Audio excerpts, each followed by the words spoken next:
Welcome back again on my YouTube channel Literature World. I am Harpreet Singh Brad, UGC NET qualified from District Hanumangarh of Rajasthan State.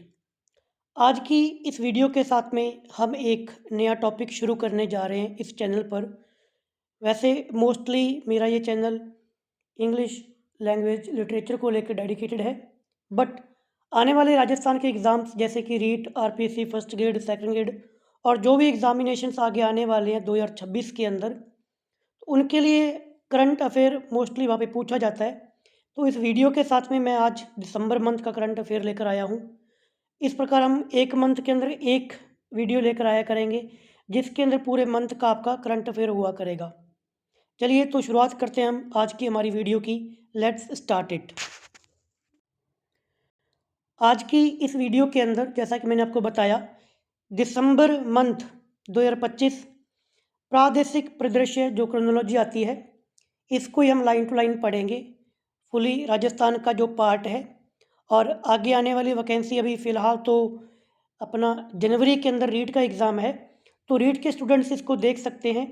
फिर इसके बाद में RPSC second grade और first grade का exam आएगा, तो आपको कम से कम दिसंबर जनवरी से आपको करंट अफेयर शुरू करना पड़ेगा कि पीछे जो भी एग्ज़ाम्स हुए सेकंड ग्रेड का, फर्स्ट ग्रेड का, तो मोस्टली अभी आरपीएससी या फिर जो आपका बोर्ड है वो एग्ज़ाम से जस्ट 6 महीने तक का करंट अफेयर पूछता है।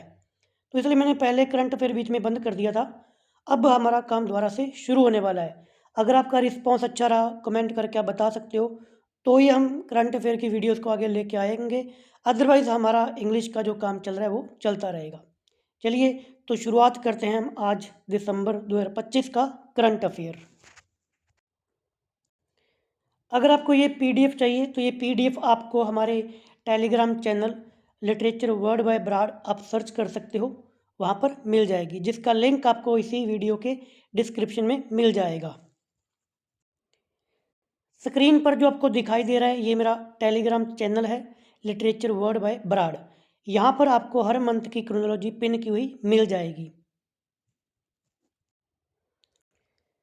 पहला पॉइंट है, आरपीएससी सदस्य संगीता आर्य ने दिया त्यागपत्र, यानी कि आरपीएससी के जो मेंबर थी संगीता आर्य, उन्होंने त्यागपत्र दे दिया। राजस्थान लोक सेवा आयोग आरपीएससी सदस्य डॉक्टर संगीता आर्य ने 28 नवंबर 2025 को, तारीख याद रखना, 28 नवंबर 2025 को अपने पद से इस्तीफा दे दिया है। कांग्रेस सरकार के समय 14 अक्टूबर 2020 को आरपीएससी सदस्य नियुक्ति हुई थी। संगीता आर्य का कार्यकाल 13 अक्टूबर 2026 तक था, यानी कि इनकी नियुक्ति कांग्रेस के काल के अंदर 14 अक्टूबर 2020 को हुई थी और इनका कार्यकाल अभी आगे 13 अक्टूबर 2026 को ख़त्म होना था, बट इन्होंने पहले ही 28 नवंबर 2025 को इस्तीफा दे दिया। संगीता आर्य राजस्थान के पूर्व मुख्य सचिव निरंजन आर्य की पत्नी है। याद रखना कि संगीता आर्य जो पूर्व राजस्थान के मुख्य सचिव थे निरंजन आर्य, उनकी पत्नी है। अब ये पूरा मामला क्या था, इन्होंने इस्तीफा क्यों दिया? हाई कोर्ट की सख्त टिप्पणी, एसआई भर्ती परीक्षा 2021 को रद्द करने के राजस्थान हाई कोर्ट के फैसले में कुछ आरपीएससी सदस्यों की कार्य प्रणाली पर सख्त टिप्पणी की गई थी हाई कोर्ट के द्वारा। इससे पहले इसी तरह की टिप्पणी के कुछ ही दिन बाद एक अन्य सदस्य डॉक्टर मंजू शर्मा, जो कि कवि कुमार विश्वास की पत्नी थी, उन्होंने सितंबर 2025 में इस्तीफा दे दिया था।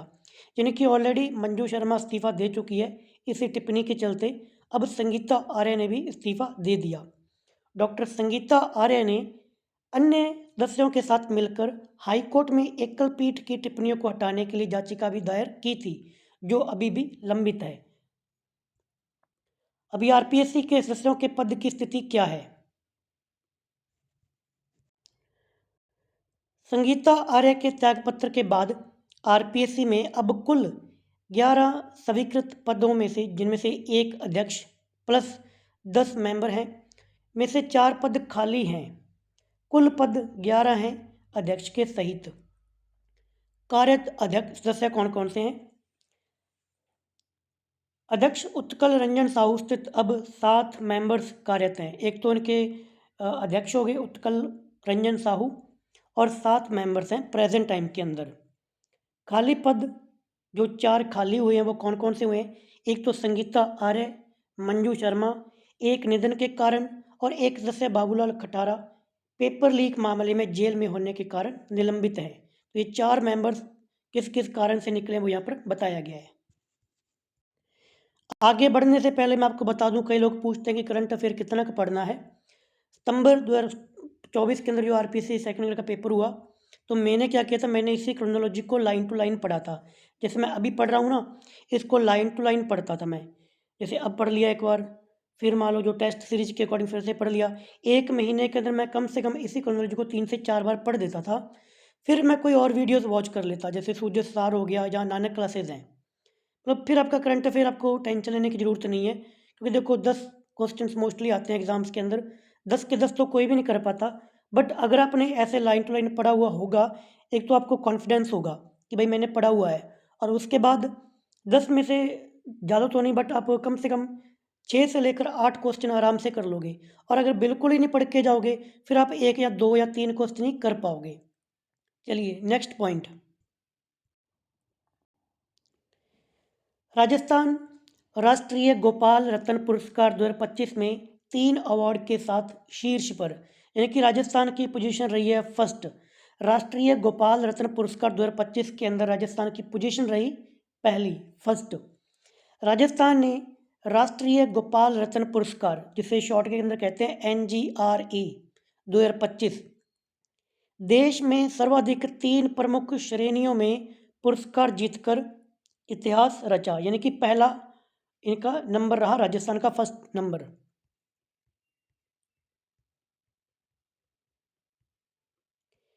ये पुरस्कार 26 नवंबर 2025 राष्ट्रीय दूध दिवस, अब पूछा जाए कि भाई नेशनल मिल्क डे कब मनाया जाता है, तो 26 नवंबर को मनाया जाता है। क्योंकि राजस्थान अपने आरपीएससी के अंदर तो आपके जो डेयरी फेडरेशन वाला टॉपिक लगा भी हुआ है, तो खास तौर से इसको याद रखना।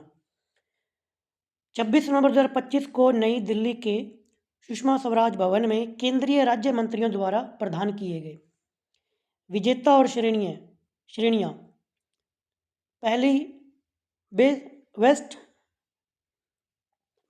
Dairy cooperative society, best dairy cooperative society, ये अवार्ड मिला है गिनोई दुग्ध उत्पादन सहकारी समिति जयपुर को, पुरस्कार 3 लाख। बेस्ट डेयरी फार्मर, ये मिला है हर्षित झुरिया, जो कि सीकर के हैं, और पुरस्कार के रूप में इन्हें 2 लाख रुपए मिले। बेस्ट AI टेक्नीशियन, ये मिला है विकास कुमार, जो कि हनुमानगढ़ के हैं, मेरिट सर्टिफिकेट इन्हें मिला है। अन्य मुख्य बिंदु। राज्य की ओर से यह पुरस्कार RCDF की प्रबंधन संचालक श्रुति भारद्वाज ने ग्रहण किए। ये टॉपिक चलता है अपने सेकंड ग्रेड के अंदर, RCDF। तो उनकी जो प्रबंधन संचालक हैं श्रुति भारद्वाज ने इनको पुरस्कार को स्वीकार किया है, ग्रहण किया है। एक अन्य उपलब्धि में भीलवाड़ा की दूध उत्पादन माया देवी को कार्बन क्रेडिट की पहली किस्त प्राप्त हुई, जो राज्य की पर्यावरण अनुकूलन डेयरी पहल को दर्शाती है। ये याद रखना कि भीलवाड़ा की दूध उत्पादक माया देवी, इन्हें मिला है कार्बन क्रेडिट की पहली किस्त प्राप्त हुई है इन्हें। Next point. राजस्थान विधानसभा में वंदे मातरम दीर्घा का उद्घाटन। वंदे मातरम दीर्घा का उद्घाटन कहाँ पे किया गया? राजस्थान विधानसभा में।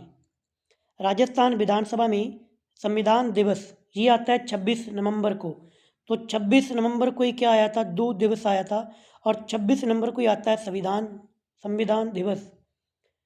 के अवसर पर विधानसभा अध्यक्ष वासुदेव देवनानी ने डिजिटल म्यूजियम में नवनिर्मित वंदे मातरम दीर्घा का उद्घाटन किया। इसके साथ ही राजस्थान संभवतः देश की पहली ऐसी विधानसभा बन गई है यहाँ इस प्रकार की दीर्घा का स्थापित की गई है, यानी कि पूरे भारत के अंदर राजस्थान की विधानसभा पहली विधानसभा है जहाँ पर वंदे मातरम दीर्घा का उद्घाटन किया गया। मुख्य बिंदु। निर्माण एवं विशेषताएं। वंदे मातरम गान के 150 वर्ष पूरे होने के उपलक्ष्य में बनाई गई इस दीर्घा को केंद्रीय संस्कृति मंत्रालय ने क्यूरेट किया। किसने क्यूरेट किया? केंद्रीय संस्कृति मंत्रालय। और राजस्थान विज्ञान एवं प्रौद्योगिकी विभाग ने निर्मित किया। क्यूरेट किसने किया और निर्मित किसने किया, थोड़ा खास तौर से देख लेना। इसमें 37 पैनलों के माध्यम से गान के इतिहास को जीवंत किया गया है।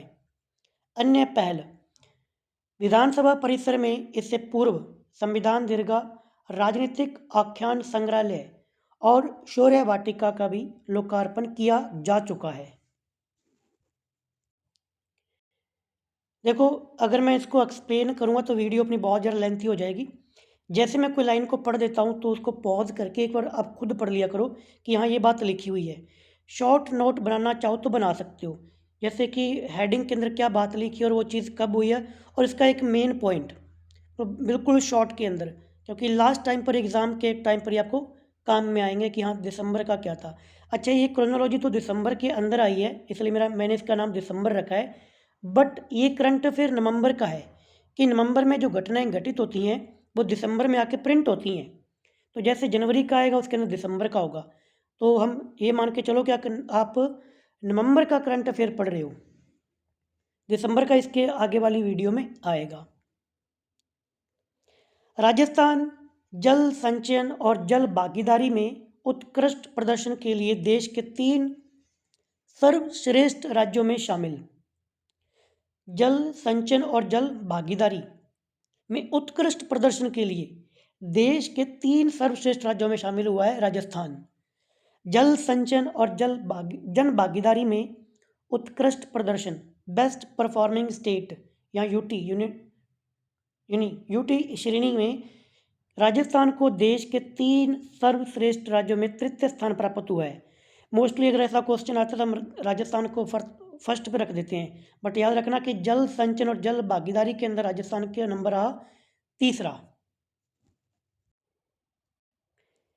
इसके अलावा राजस्थान के 9 जिलों को विभिन्न श्रेणियों में जल संचयन जन भागीदारी पुरस्कार प्रदान किया गया। कितने जिलों को? 9 जिलों को। पुरस्कृत जिलों की सूची इस प्रकार से है कि कौन कौन से जिले हैं। पश्चिमी जोन की कैटेगरी फर्स्ट के अंदर भीलवाड़ा द्वितीय और बाड़मेर तृतीय। पश्चिमी जोन की कैटेगरी सेकंड के अंदर जयपुर सेकंड, उदयपुर थर्ड। पश्चिमी जोन की कैटेगरी थर्ड में अलवर प्रथम, डूंगरपुर सिक्स्थ, 12 8वें स्थान पर, चित्तौड़गढ़ 11वें स्थान पर एवं सीकर राजस्थान ये रहा 12वें स्थान पर। सीकर रहा 12वें स्थान पर। ये याद करो तो ठीक है, ना भी करोगे तो भी ठीक है, बट अगर मेरी बात करूं तो अगर मतलब मैं अपने पे लगाऊं तो मैं इनको भी याद करता। कुछ ना कुछ तो याद करेंगे ना हर मंथ का, तो ही क्या पता कौन सा क्वेश्चन वहाँ पे बन जाए। छठे राष्ट्रीय जल पुरस्कार की विभिन्न श्रेणियों में राजस्थान को प्राप्त पुरस्कार।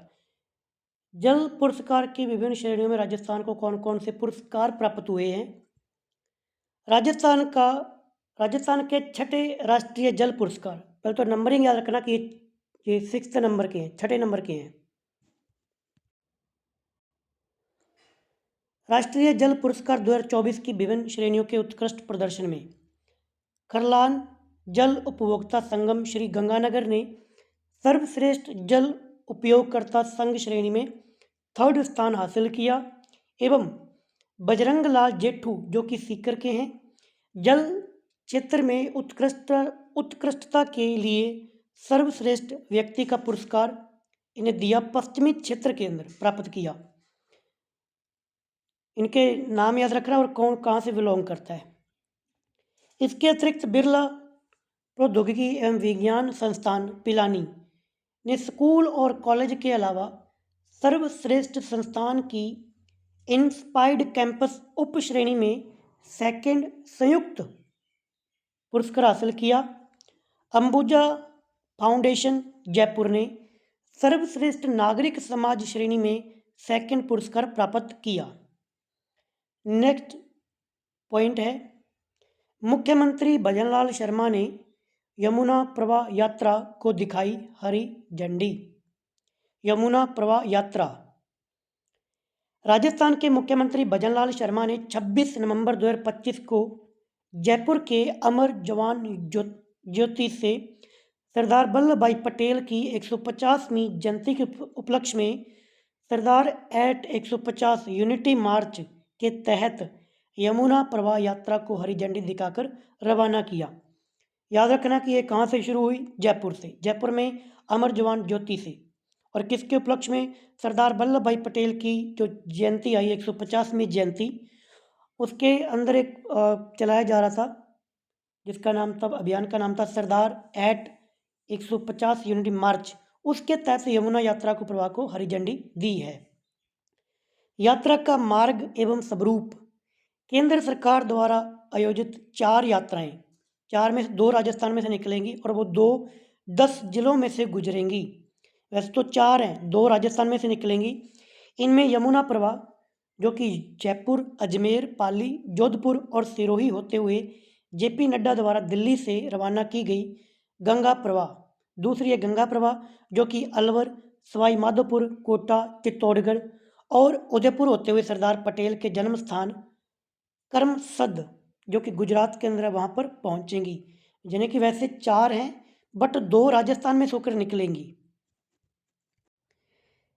जिलों को याद करना है तो कर सकते हो, बट इतना याद रखो कि 2 कौन कौन सी राजस्थान में से निकलेंगी, यमुना प्रवाह और गंगा प्रवाह।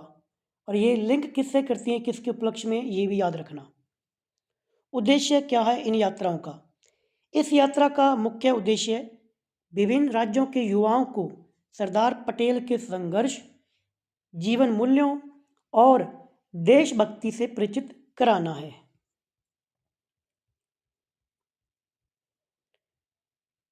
नेक्स्ट टॉपिक है, पॉइंट है, देशव्यापी संतृप्ति। देशव्यापी संतृप्ति अभियान, राजस्थान देश में दूसरे स्थान पर। देशव्यापी संतृप्ति अभियान के अंदर राजस्थान का नंबर रहा सेकंड, 2 नंबर का अभियान 2 नंबर पर रहा। केंद्रीय वित्त मंत्रालय के वित्तीय सेवाएं विभाग के द्वारा चलाया गया देशव्यापी संतृप्ति अभियान जो कि 1 जुलाई से 31 अक्टूबर 2025 में चलाया गया। इसके अंदर राजस्थान 1.28 करोड़ लाभार्थियों के साथ देश में दूसरे स्थान पर रहा। तो पहले स्थान पर रहा उत्तर प्रदेश, जिसके अंदर 1.30 करोड़ लाभार्थियों ने इसका लाभ लिया। पहले स्थान पर उत्तर प्रदेश, दूसरे नंबर पर राजस्थान। अभियान का नाम याद रखना, देशव्यापी संतृप्ति अभियान, जो कि केंद्र सरकार के वित्त मंत्रालय के वित्तीय सेवाएं विभाग के द्वारा चलाया गया।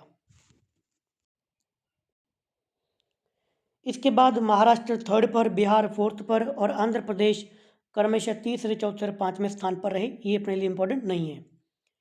अभियान का मकसद क्या है? अभियान का मकसद हर ग्राम पंचायत तक बैंकिंग, बीमा, पेंशन, ये तीनों के नाम याद रखना कि इस अभियान के तहत कौन कौन सी योजनाओं का, कौन कौन सी सेवाओं का लाभ नागरिकों को देना है। बैंकिंग, बीमा यानी कि इंश्योरेंस, पेंशन, ये 3 चीज़ें, बैंकिंग, बीमा, पेंशन, ये सेवाएं नागरिकों को सामाजिक सुरक्षा योजनाओं से जोड़ना है। राजस्थान का प्रदर्शन, प्रमुख आंकड़े, राज्य की 11,232 ग्राम पंचायतों में शिविर लगाकर निम्नलिखित उपलब्धियां हासिल की गई। तो राजस्थान की कितनी ग्राम पंचायतों के अंदर ये अभियान चला? 11,232। अब योजनाओं के नाम है और आगे नामांकन लिखे हुए हैं। योजनाएं, प्रधानमंत्री सुरक्षा बीमा योजना PMSB, इसके अंदर 17,75,975 नामांकन हुए। प्रधानमंत्री जीवन ज्योति बीमा योजना, जिसे शॉर्ट में PMJJB के नाम से जानते हैं, 8,43,870 नामांकन। प्रधानमंत्री जन धन योजना, इसके तहत 6,32,000, मोटा मोटा आंकड़ा याद रखना, कितने कितने लाखों के अंदर, उतने काफ़ी है। प्रधानमंत्री सुरक्षा बीमा 17 लाख, प्रधानमंत्री जीवन ज्योति बीमा योजना 8 लाख, प्रधानमंत्री जन धन योजना 6 लाख, अटल पेंशन योजना लगभग आप कह सकते हो 2.25 लाख, 1,73,000। अन्य कार्य 54.38 लाख जन धन खातों की KYC की गई। हर एक लाइन को इसलिए पढ़ लिया करो क्योंकि देखो अगर डीप क्वेश्चन आएगा तो बात अलग है, बट कम से कम अगर ये पूछ लिया जाए कि भाई ये अभियान का नाम किससे जुड़ा हुआ है, तो अगर लाइन टू लाइन पढ़ा हुआ होगा ना तो 4 ऑप्शन देख के थोड़ा सा आपको आइडिया लग जाएगा कि हाँ ये ऑप्शन हो सकता है। वाटर शेड महोत्सव 2025 का राज्य स्तरीय शुभारंभ हुआ। वाटर शेड महोत्सव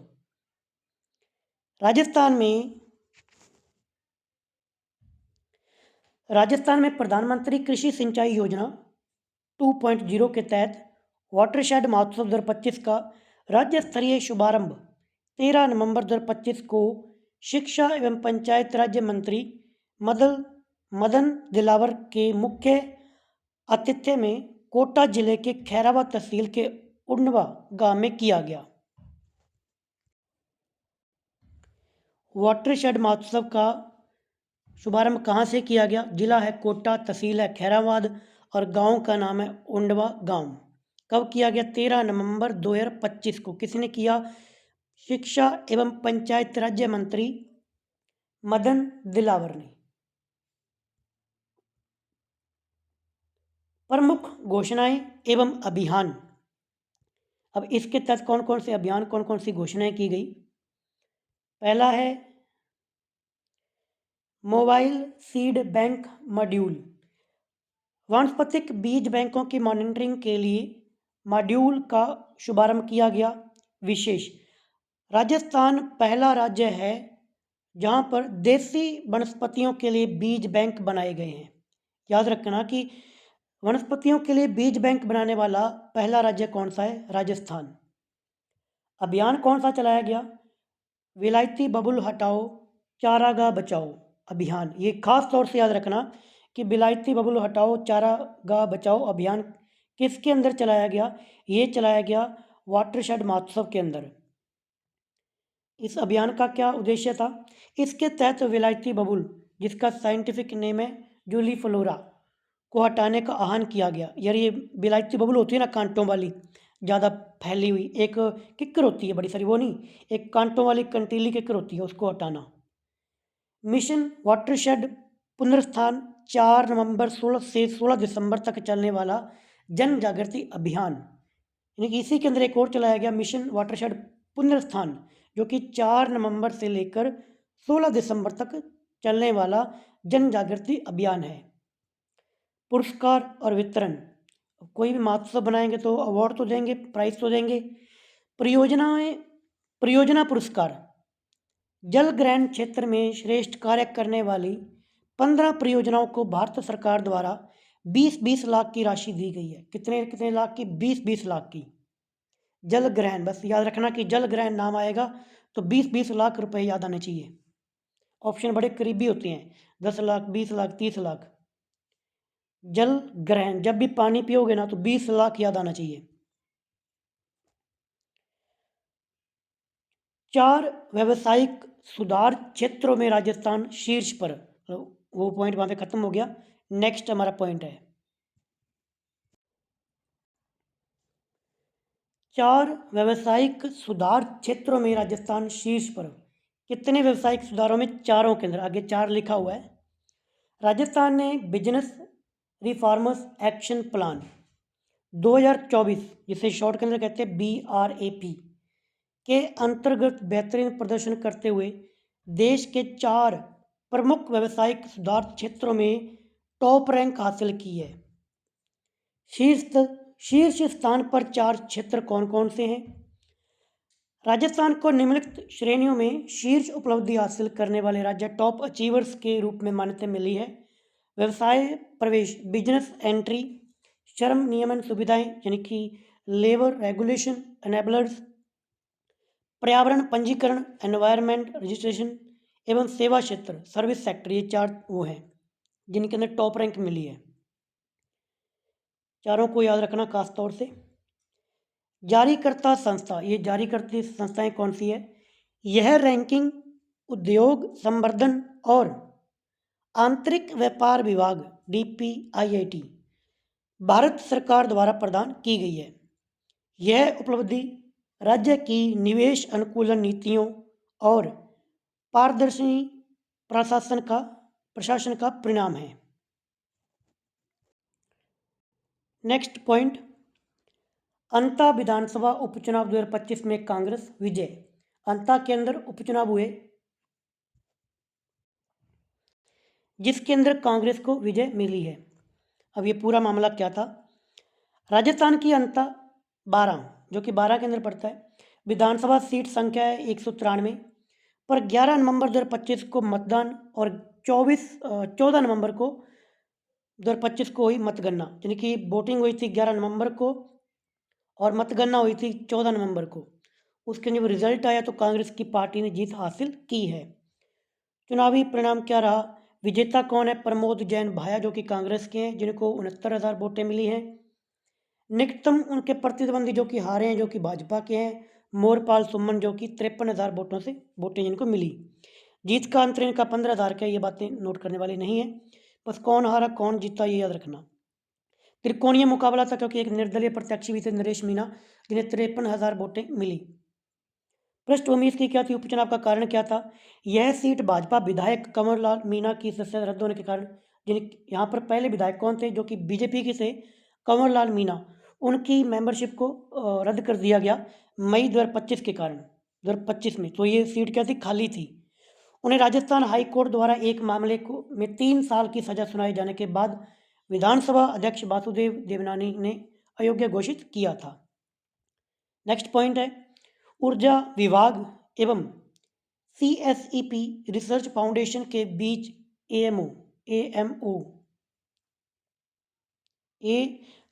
MOU राजस्थान के विद्युत क्षेत्र में अनुसंधान आधारित नीतिगत निर्णयों को सशक्त बनाने के उद्देश्य से प्रदेश के ऊर्जा विभाग ने 10 नवंबर 2025 को CSEP रिसर्च फाउंडेशन के साथ एक समझौता ज्ञापन MOU पर हस्ताक्षर किए। किसने समझौता किया, किसके साथ किया, इतना ही याद रख लेना।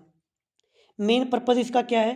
विद्युत क्षेत्र की नीतियों को डेटा और अनुसंधान रिसर्च पर आधारित बनाना।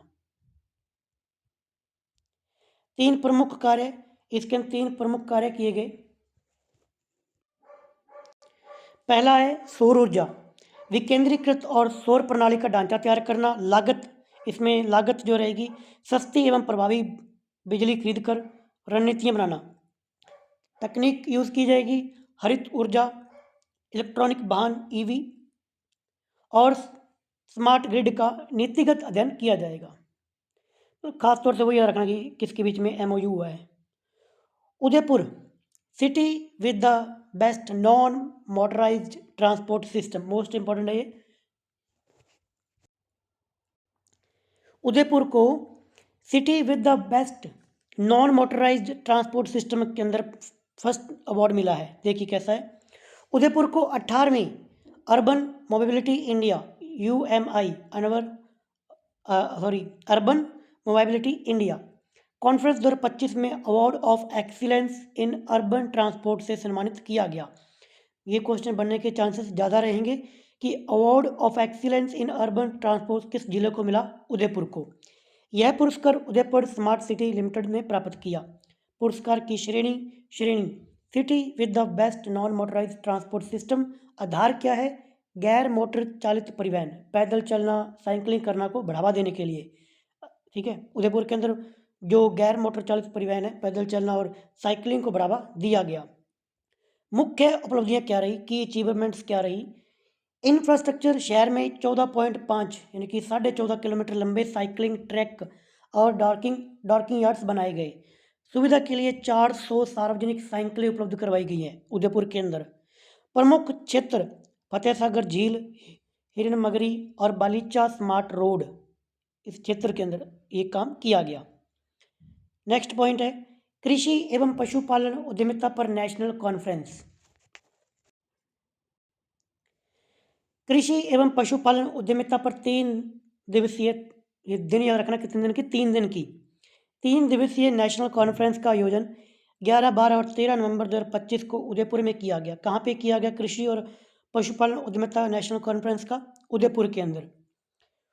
इसका शुभारंभ कृषि एवं ग्रामीण विकास मंत्री डॉक्टर किरोड़ी लाल मीणा ने किया। आयोजक और समझौता, आयोजक कौन था, समझौता किसने किया? आयोजक इसके राजविका, केंद्रीय ग्रामीण विकास मंत्रालय और राजस्थान ग्रामीण विकास विभाग के संयुक्त तत्वावधान में हुआ। एमओयू जो समझौता हुआ वो हुआ है स्वयं सहायता समूह यानी कि सेल्फ हेल्प ग्रुप्स की महिलाओं की सुविधा के लिए इंडियन बैंक और राजविका के बीच में समझौता ज्ञापन हुआ है। इसको याद रखना, मोस्टली पूछा जाता है कि राजविका का समझौता किसके साथ में हुआ है। वहाँ पर बैंक का नाम आएगा Indian bank, Indian bank. Kingdom of chess open rapid chess प्रतियोगिता जयपुर के राजस्थान इंटरनेशनल सेंटर आरआईसी में किंगडम ऑफ चेस द्वारा आयोजित इस प्रतियोगिता का शुभारंभ 9 नवंबर 2025 को राज्यपाल हरि बागड़े ने किया।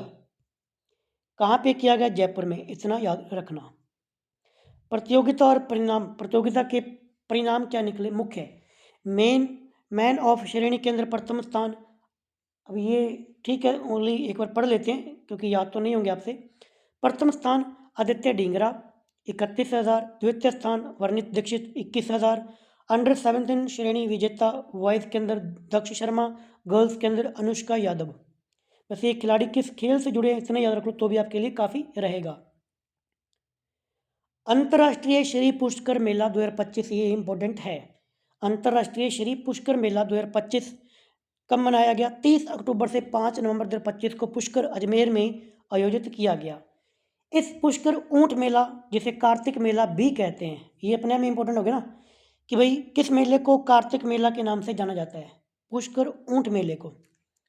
मुख्य अतिथि शुभारंभ किया दिया कुमारी ने जो कि उप मुख्यमंत्री हैं। समापन किया भागीरथ चौधरी जो कि केंद्रीय कृषि राज्य मंत्री हैं, एवं सुरेश सिंह रावत, ये 2 मंत्री वहाँ पर आए थे जब इसकी एंडिंग हुई थी। प्रमुख तथ्य और रिकॉर्ड क्या कह रहे हैं, इनको हल्का फुल्का देख लेना क्योंकि ऐसे तो कैसे याद रखोगे। पशु संख्या मेले में लगभग आप कह सकते हो कि 7,000 पशु आए, 6,715 पशु आए।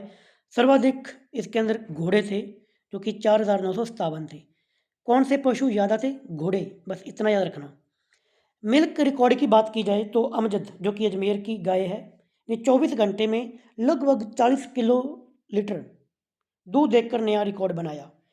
तो जो मिल्क रिकॉर्ड जिसने हासिल किया वो गाय कहाँ की थी? अजमेर की अमजद। पुरस्कार सभी विजेता अजमेर से ही थे। सर्वश्रेष्ठ मेला पशु दीपक को 21,000, सर्वश्रेष्ठ गिर पशु मानमल 21,000, सर्वश्रेष्ठ दुधारू पशु अमजद जिसने दूध दिया था 21,000। इस गाय ने 24 घंटे में 39 किलो 673 ग्राम दूध देकर रिकॉर्ड स्थापित किया। इस प्रकार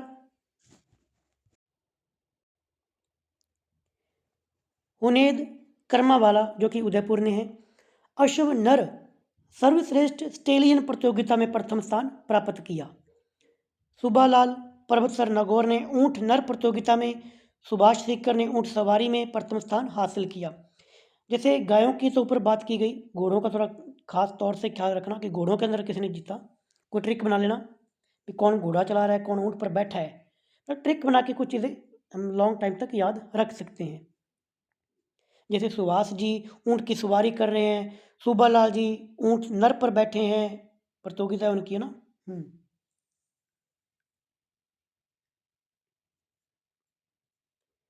पीएम कुसुम, एक दिन में 5 सौर ऊर्जा संयंत्र स्थापित। जो पीएम कुसुम योजना है सौर ऊर्जा के अंदर, उन्होंने एक ही दिन के अंदर 5 सौर ऊर्जा संयंत्र स्थापित किए हैं।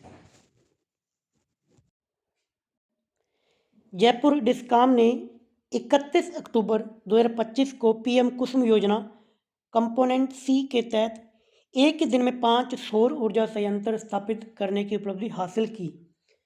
आप ये याद रखो किसने हासिल किया? जयपुर डिस्कॉम ने। प्रमुख तथ्य है इसके, कुल क्षमता इसकी 9.28 मेगावाट, स्थान इसका सुनेल, झालावाड़, पीपलू व देवली टोंक, ब्रह्माबाद भरतपुर और राणाबास जयपुर। ये 5 संयंत्र यहाँ पर हैं। इन पांचों के नाम जिले तो खास तौर से याद रखना। लाभ इन संयंत्रों से 1314 कृषि उपभोक्ताओं को दिन के समय बिजली आपूर्ति सुनिश्चित होगी। नेक्स्ट पॉइंट, ये भी थोड़ा ज़्यादा इम्पोर्टेंट है। खेलो इंडिया यूनिवर्सिटी गेम्स 2025 का शुभारंभ हुआ था। शीर्ष इसका शीर्षक था खेलो इंडिया यूनिवर्सिटी गेम्स KIUG 2025। संस्करण था ये 5वां। मेजबान राज्य था राजस्थान। आयोजन की तिथि थी 24 नवंबर से 5 दिसंबर 24 नवंबर से 5 दिसंबर 2025। 5वें खेलो इंडिया यूनिवर्सिटी गेम्स KIUG 2025 का भव्य उद्घाटन 24 नवंबर 2025 को जयपुर के सवाई मानसिंह स्टेडियम में हुआ। इसका उद्घाटन किया गया जयपुर में। इन खेलों का शुभारंभ मुख्यमंत्री भजनलाल शर्मा और केंद्रीय युवा कांग्रेस कार्यक्रम एवं खेल मंत्री डॉक्टर मनसुख मंडाविया द्वारा किया गया। यह पहली बार है जब राजस्थान इस स्तर की मल्टी स्पोर्ट्स प्रतियोगिता की मेजबानी कर रहा है।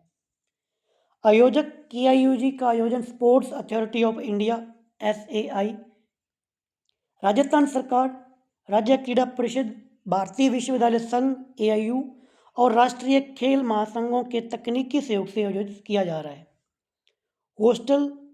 होस्ट विश्वविद्यालय, इसका जो होस्ट विश्वविद्यालय कौन था, जो मेन था, पूर्णिमा विश्वविद्यालय, पूर्णिमा यूनिवर्सिटी।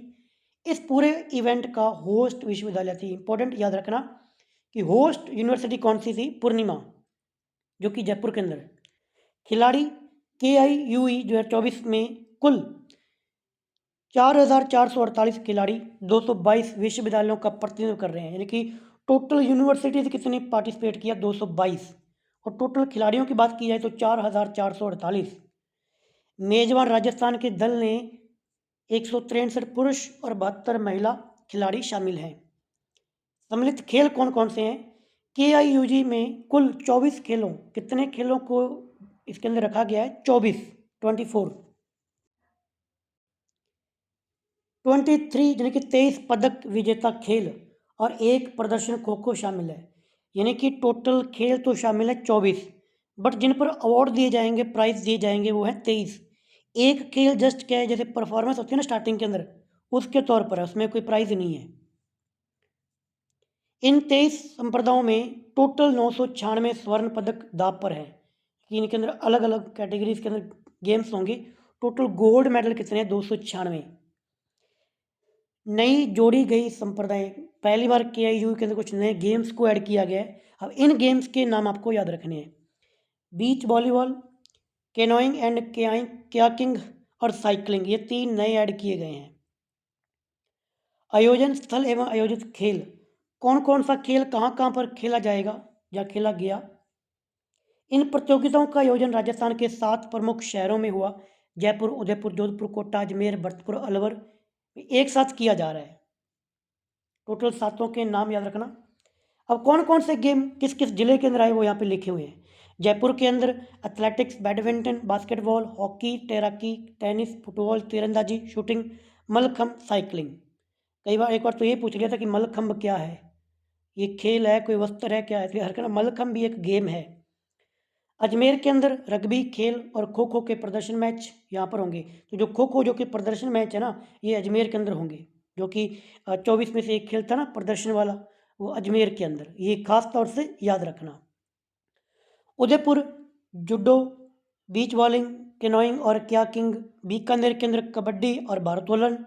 जोधपुर के अंदर योगासन और टेबल टेनिस। कोटा के अंदर तलवारबाजी और वॉलीबॉल। भरतपुर के अंदर कुश्ती और मुक्केबाजी। एक यहाँ पर ना नोट करना, ये टोटल यहाँ पर नाम दे रखे हैं 2, 4 और 6 और 7। 7 जिलों के नाम यहाँ पर दे रखे हैं, बट यार ऊपर तो कहीं पे बीकानेर का नाम है ही नहीं। जयपुर है, उदयपुर है, जोधपुर है, कोटा है, अजमेर है, भरतपुर और अलवर। 2, 4, 6 और 7। और यहाँ पर उन्होंने बीकानेर के अंदर रख रखा है कबड्डी और भारोत्तोलन को। थोड़ा इसको की फैक्ट चेक कर लेना कि भाई ऊपर बीकानेर लिखा नहीं, बट यहाँ पे दे रखा है। मेरे हिसाब से ऊपर गड़बड़ी हुई है, क्योंकि भरतपुर और अलवर तो पास पास में है, बीकानेर यहाँ पे ऐड नहीं, तो बीकानेर यहाँ पे ऐड होना चाहिए था। थोड़ा सा की फैक्ट आप खुद इसको चेक करना। अब इसी के बारे में आप आगे है, KIUG का शुभंकर क्या है? शुभंकर है भाई खम्मा और घनी।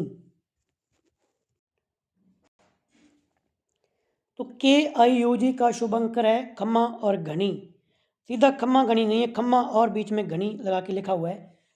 आधिकारिक मास्कट, यो की मास्कट यानी कि आप कह सकते हो शुभ अंकर इसका, जो इसका इसका कह सकते हो चिन्ह जो बना हुआ है उस पर क्या क्या चीज़ें हैं। ऊंट पर आधारित जोड़ी खम्मा और घनी, जो राजस्थान की पारंपरिक अभिवादन शैली खम्मा घनी तथा राज्य के गर्मजोशी भरे आतिथ्य का प्रतीक है। मशाल, इसे राजस्थान के किलों और रेगिस्तानी रूपांकनों को प्रतिद्वंदित करने के लिए डिज़ाइन किया गया है, जो युवाओं और उत्कृष्टता की शाश्वत लोक का प्रतीक है। लोगो, जो इसका जो लोगो है, लोगो के अंदर कौन कौन सी चीज़ें बनी हुई है। हवा महल, जयपुर की शाही विरासत और अनुग्रह का प्रतीक। रणथंभौर का किला, ताकत और परंपरा का प्रतिनिधित्व। रेत के टीले, पवन चक्कियाँ, गुलाबी रंग पैलेट। तो किला कौन सा है? रणथंभौर का किला। और महल कौन सा है? हवा महल।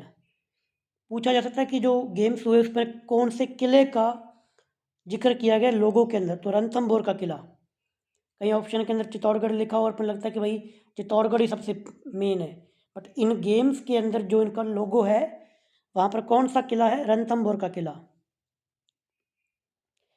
Next point, SDRF Rajasthan team ने वेस्टर्न जोन में हासिल किया दूसरा स्थान।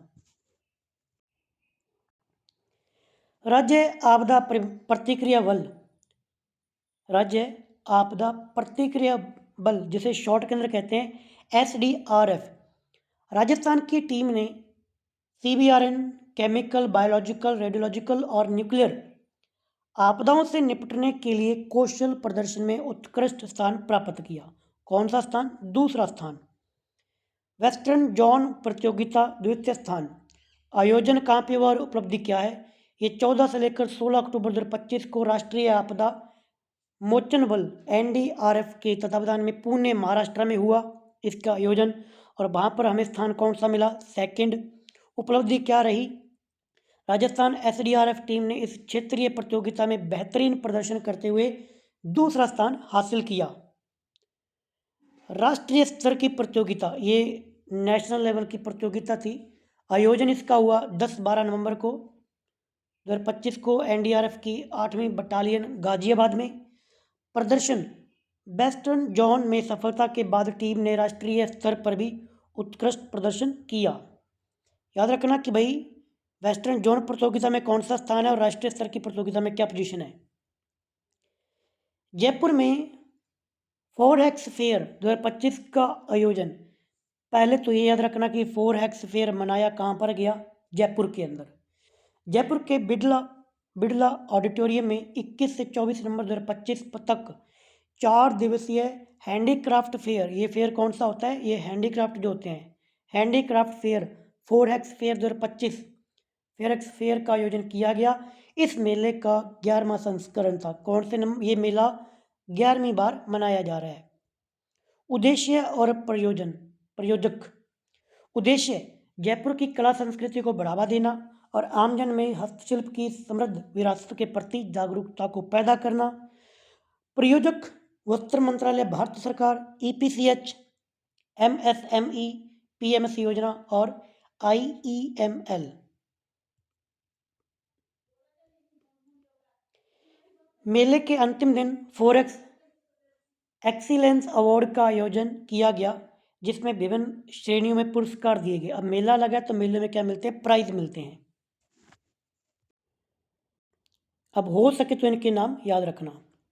अर्थहोम शुभंकर इनोवेटिव स्टॉल डिज़ाइन में उत्कृष्टता का पुरस्कार। Art as outstanding shop furnishing presentation के लिए। Nandi boy Kuber best handicraft visual sterling award. कारीगरी, west furniture and lifestyle display श्रेणी में सम्मान। कौन कौन से प्राइज किस किस कैटेगरी में दिए जाते हैं यहाँ पर बताया गया है। जैसे आर्टियन award, west creativity art showcase का किताब, स्टूडियो एक्सर, ये प्राइज आप याद रखना। बस ये मतलब रख लो तो ठीक है, मतलब इतना ही बहुत है कि ये मेला कहाँ पे लगा और इसमें ये मेला किसको लेकर है? हैंडीक्राफ्ट को लेकर है। अमर सिंह ने थाईलैंड में जीती 100 किलोमीटर अल्ट्रा मैराथन। प्रमुख व्यक्ति या पढ़ते हो तो वहाँ पर नाम आएगा अमर सिंह। अमर सिंह ने थाईलैंड में जाकर 100 किलोमीटर अल्ट्रा मैराथन को जीत लिया। ये कहाँ के रहने वाले हैं? ये रहने वाले हैं चीतबाड़ी चोमू निवासी अमर सिंह देवंदा ने 22 से 23 नवंबर 2025 को विवाक थाईलैंड में हुई प्रतियोगिता Asia Oceania 100 kilometre ultra championship जीतकर इतिहास रचा। इनकी क्या उपलब्धि और क्या रिकॉर्ड रहा? पदक इनको स्वर्ण गोल्ड मेडल मिला। रिकॉर्ड अमर सिंह ने 100 किलोमीटर की दौड़ कितने टाइम में पूरी की? 6 घंटे 59 मिनट 37 सेकेंड में पूरी कर नया नेशनल रिकॉर्ड बना दिया। National record. आयोजक international association of ultra nerds, वे 11 संसदीय भारतीय दल का हिस्सा थी। अच्छा, आगे बताया गया कि ये 11 सदस्यीय भारतीय दल इसका हिस्सा थी। अमर सिंह के बारे में थोड़ा जहाँ पर डिटेल में बताया गया है। पेशा इनका भारतीय वायुसेना में कॉर्पोरल सोल्जर के रूप में ये काम करते हैं। पिछली लास्ट की इनकी उपलब्धि क्या थी? अचीवमेंट्स इनकी अप्रैल 2024 के अंदर कैनबरा के अंदर 24 घंटे में 272.537 किलोमीटर दौड़कर रिकॉर्ड बनाया था। 572 किलोमीटर। वे अब तक अंतर्राष्ट्रीय स्तर पर 4 गोल्ड मेडल 1 सिल्वर मेडल जीत चुके हैं इंटरनेशनल लेवल पर। नेक्स्ट पॉइंट, झुंझुनू में, अब ये आपका जो राजस्थान की सभ्यता वाला टॉपिक है वहाँ से एक क्वेश्चन करंट में रिलेट कर सकता है। झुंझुनू में 4500 वर्ष पुरानी सभ्यता के पुरातात्विक प्रमाण मिले हैं। राजस्थान के झुंझुनू जिले के बांसियावाल गांव के पास हाल ही में हुए उत्खनन में लगभग 4500 वर्ष पुरानी सभ्यता के अवशेष मिले हैं। बांसियावाल गांव झुंझुनू। पुरातत्व विशेषज्ञ के अनुसार यह स्थल ताम्रपाषाण संस्कृति से जुड़ा हुआ है और इसे प्रसिद्ध गणेश्वर सभ्यता का ही विस्तार माना जा रहा है। उत्खनन से प्राप्त प्रमुख अवशेष कौन कौन से मिले हैं? यहाँ पहली बार स्पष्ट आवासीय ढांचे मिले हैं जो एक संगठित बस्ती की ओर इशारा करते हैं। ये याद रखना कि ये स्थान कौन किस सभ्यता से जुड़ा हुआ है, इतना ही काफ़ी है। घरेलू वस्तुएं यहाँ पर मिली है, मिट्टी का चूल्हा, स्टोरेज पिट, हड्डी के औजार, आभूषण और तांबे की अंगूठी। निर्माण शैली की बात करें तो यहाँ पर लाइम पाउडर चूना से बनी दीवारें मिली है जो उन्नत घरेलू जीवन का प्रमाण है। व्यापारिक संबंध एवं महत्व क्या है इस स्थल का? बाहरी संपर्क, यहाँ कार्नेलियन पत्थर के मनके मिले हैं। कार्नेलियन पत्थर के मनके मिले हैं जो यह सिद्ध करते हैं कि इस सभ्यता के लोगों का गुजरात और हड़प्पा सभ्यता के साथ में व्यापारिक रिश्ता था।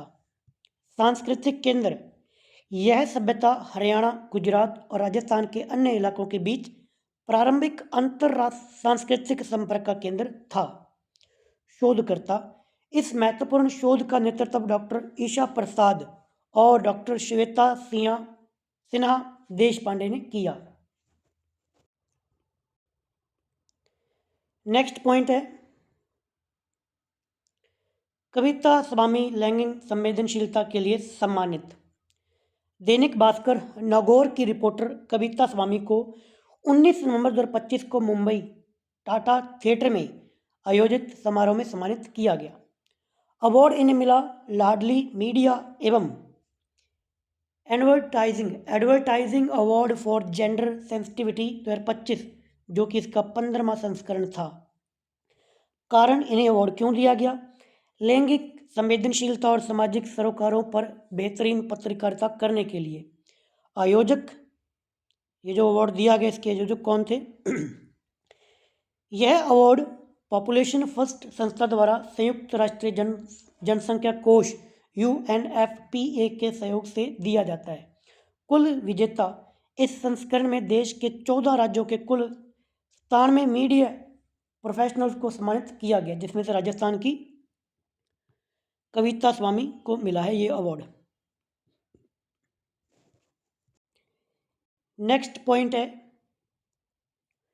राजस्थान के सांवला राम बिश्नोई को मरणोपरांत राष्ट्रपति वीरता पदक मिला। राष्ट्रपति वीरता पदक सांवला राम बिश्नोई को मरने के बाद में। इनका संबंध है बाड़मेर, बाढ़ निवासी BSF के जावाज श्यामला बिश्नोई को 21 नवंबर 2025 को गुजरात के भुज में आयोजित सीमा सुरक्षा बल के हीरक जयंती समारोह में मरणोपरांत राष्ट्रपति वीरता पदक से सम्मानित किया गया। सम्मान समारोह वितरण कहाँ पे किया गया? केंद्रीय गृह मंत्री अमित शाह और बीएसएफ महानिदेशक दलजीत सिंह चौधरी ने यह सम्मान उनकी वीरांगना पत्नी रुक्मन देवी को प्रदान किया। शौर्य गाथा इनकी क्या थी? बलिदान इन्होंने दे दिया। श्यामला ने 26 जुलाई 2022 को कांगो यूएन मिशन के प्रदर्शनकारियों के हमले का सामना करते हुए अदम्य साहस के साथ सर्वोच्च बलिदान दिया। अन्य सम्मान इन्हें मिला। उन्हें पूर्व में यूएन मेडल से भी सम्मानित किया जा चुका है। नेक्स्ट पॉइंट, नगर निगम और नगर पंचायतों का टॉपिक आरपीएससी सेकंड ग्रेड के अंदर भी और रीट के अंदर भी है, तो करंट अफेयर में आप ऐड कर लेना वहाँ पर, क्योंकि यहाँ पर कुछ इंपॉर्टेंट फैक्ट्स इन्फॉर्मेशन हमारे लिए प्रोवाइड की गई है। 41 जिलों में पंचायतों के पुनर्गठन की अधिसूचना जारी हो चुकी है।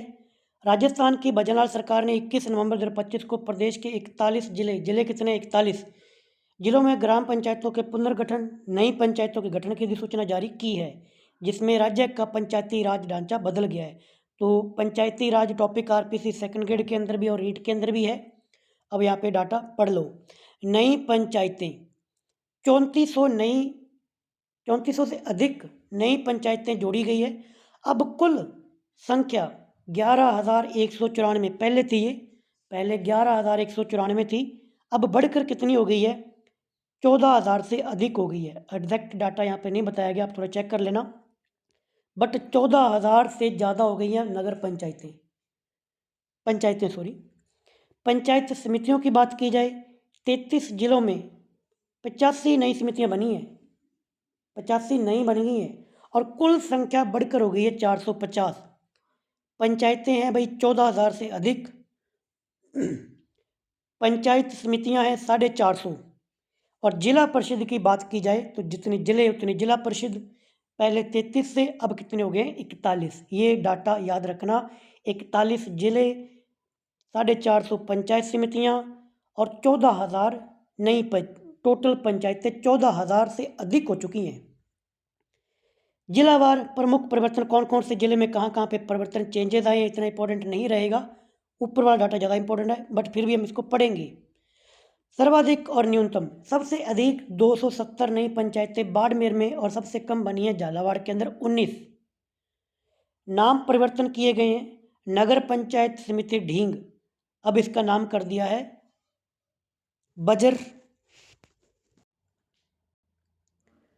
बजर नगर। ये इंपॉर्टेंट फैक्ट है, याद रखना कि जो ढींग के पहले नाम था इसका ढीग, अब इसका नाम है बजर नगर। सम पंचायत जो जैसलमेर के अंदर थी, सम जिसका नाम था, अब उसका नया नाम क्या है? खुड़ी। समाप्त समितियां जो कि समाप्त कर दी गई हैं, सीकरी ढींग के अंदर खत्म कर दी गई, बनोखर अलवर के अंदर समाप्त कर दी गई हैं, 2 हटा दी गई हैं। अपवाद है कुछ, 8 जिले अपवाद के रूप में हैं। झालावाड़, भरतपुर, ढीग, चित्तौड़गढ़, धौलपुर, राजसमंद, प्रतापगढ़, पाली में कोई नई पंचायत समिति नहीं बनी है। राष्ट्रीय सब जूनियर जूडो प्रतियोगिता में राजस्थान उप विजेता। सब जूनियर जूडो प्रतियोगिता के अंदर राजस्थान उप विजेता रहा है, विजेता नहीं, उप विजेता। राष्ट्रीय सब जूनियर जूडो प्रतियोगिता का आयोजन 16-19 नवंबर 2025 को हैदराबाद में किया गया। इस प्रतियोगिता में राजस्थान की टीम बालक वर्ग में उप विजेता रही। कौन से वर्ग के अंदर? बालक वर्ग के अंदर, जिसने कुल 4 पदक, 1 स्वर्ण, 2 रजत और 1 कांस्य जीते। पदक विजेता किस किस को मिला? विजेंद्र कुमार 35 किलोग्राम, शुभम आचार्य 55 kilogram, Rahul Kharol 60 kilogram, Ashok Godara 30 kilogram. बस इतना याद रखना कि इन खिलाड़ियों का संबंध किस गेम से है। हरमनप्रीत कौर का जयपुर में लगेगा बैक्स स्टैचू। भारतीय महिला क्रिकेट टीम की कप्तान और विश्व कप विजेता हरमनप्रीत कौर की वैक्स प्रतिमा जयपुर के नाहरगढ़, जहाँ पर 9 महल एक जैसे हैं, जिसे सुदर्शनगढ़ के नाम से भी जाना जाता है, नाहरगढ़ ये दोनों क्वेश्चन वीडियो के एग्ज़ाम में आए थे, दोनों क्वेश्चन पास पास में। तो भाई 9 महल एक जैसे कौन से किले के अंदर है और सुदर्शनगढ़ के नाम से किस किले को जाना जाता है, 2 क्वेश्चन थे और पास पास में थे। नाहरगढ़ जयपुर के अंदर है, तो वहाँ पर लगेगी हरमनप्रीत कौर की वैक्स प्रतिमा, जयपुर के वैक्स म्यूजियम में स्थापित की जाएगी। अनावरण एवं अवसर तिथि रहेगी 8 मार्च 2026 को। अंतर्राष्ट्रीय महिला दिवस पर आगे लगेगी फ्यूचर के अंदर 8 मार्च को। समर्पण, यह प्रतिमा भारत की ऐतिहासिक महिला विश्व कप जीत को समर्पित होगी, अभी जो महिलाओं ने विश्व कप को जीता था। अन्य महत्वपूर्ण तथ्य क्या है? विशिष्टता, MS धोनी के बाद यह म्यूजियम में दूसरे विश्व कप विजेता कप्तान की प्रतिमा होगी। पहले MS धोनी की यहाँ पे प्रतिमा लगी हुई है। अन्य क्रिकेटर, यहाँ सचिन तेंदुलकर और विराट कोहली की प्रतिमाएं पहले से मौजूद हैं। सचिन तेंदुलकर और विराट कोहली की लगी हुई है, बट अगर बात की जाए कप्तान की तो MS धोनी की लगी हुई है। तो कप्तान के नंबर पे सेकंड रहेगी और ओवरऑल 4th आप कह सकते हो। पैरा शटलर कृष्णा नागर ने जापान में जीते 2 स्वर्ण पदक। Krishna Nagar para shuttler. Paralympic gold medallist badminton खिलाड़ी राजस्थान के कृष्णा नागर ने जापान में 9 नवंबर 2025 को संपन्न हुई हायोलिक डायोस्तु Japan para badminton international championship में 2 गोल्ड मेडल जीतने में सफलता हासिल की है। कृष्णा द्वारा विजित पदक।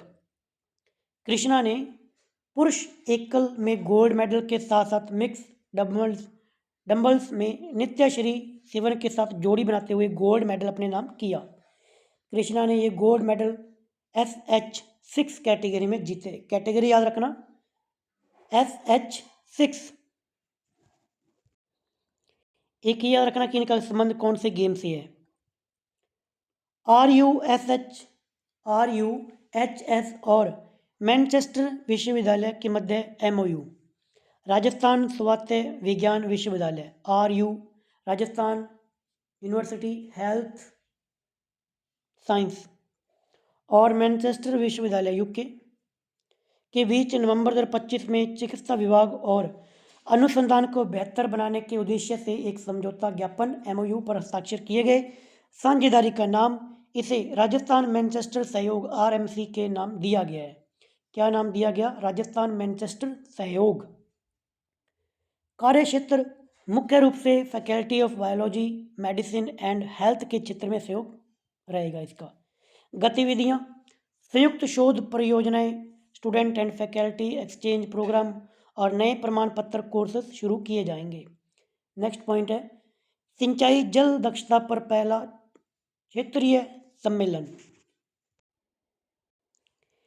सिंचाई क्षेत्र में जल उपभोक्ता दक्षता बढ़ाने के उद्देश्य से पहला क्षेत्रीय सम्मेलन 22 नवंबर 2025 को जयपुर स्थित CCS NIAM में आयोजित किया गया। कहाँ पे किया गया? जयपुर के अंदर। सिंचाई जल दक्षता पर पहला क्षेत्रीय सम्मेलन, पहला यह देश में आयोजित होने वाले 4 क्षेत्रीय सम्मेलनों की श्रृंखला का पहला कार्यक्रम था। आयोजक जल शक्ति मंत्रालय के राष्ट्रीय जल मिशन NWM का जल उपयोग दक्षता ब्यूरो। चर्चा क्यों रही? प्रति बूंद अधिक फसल और पायलट MCAD योजना के पर केंद्रित यह अभियान रहेगा। ये मिशन है। सम्मेलन में विभिन्न राज्यों के सफल मॉडल प्रस्तुत किए गए। अब ये यहाँ पे याद रखना कि कौन कौन सा मॉडल कौन कौन से जिले का है, कौन कौन से स्टेट का है। हरियाणा का मेरा पानी मेरी विरासत और सही फसल। तो सही फसल और मेरा पानी मेरी विरासत ये है हरियाणा के।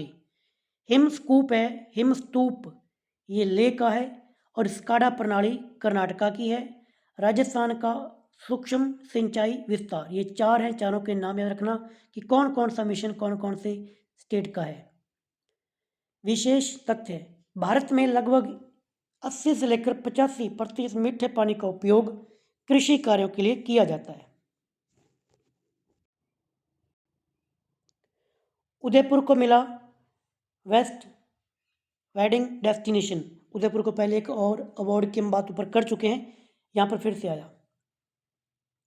जिलों की नगरी उदयपुर ने आउटलुक ट्रैवलर अवार्ड 2025 में एक बार फिर अपनी बादशाहत साबित करते हुए बेस्ट वेडिंग डेस्टिनेशन का खिताब जीता है। बेस्ट वेडिंग डेस्टिनेशन किसे मिला? उदयपुर। बस याद रखना कि वेडिंग कहाँ पे करनी है, उदयपुर के अंदर करनी है। तिथि 22 नवंबर 2025 नई दिल्ली। वितरण किया सिक्किम के मंत्री टीटी बूटिया द्वारा। याद रखना अदर स्टेट के हैं भाई, सिक्किम के। प्राप्तकर्ता राजस्थान पर्यटन के अतिरिक्त निदेशक अनंत त्रिपाठी और संयुक्त निदेशक सुमिता सारोच। महत्व एवं तथ्य। हेरिटेज हब देश की लगभग 70% हेरिटेज प्रॉपर्टीज राजस्थान में हैं और 120 से अधिक वेन्यू नियमित शादियों की मेजबानी करते हैं। 120। रैंकिंग उदयपुर वैश्विक स्तर पर पूरे वर्ल्ड के अंदर शीर्ष 5 वेडिंग डेस्टिनेशन में से शामिल है। पूरे वर्ल्ड के अंदर नंबर 5 टॉप 5 में आता है इसका नाम उदयपुर का।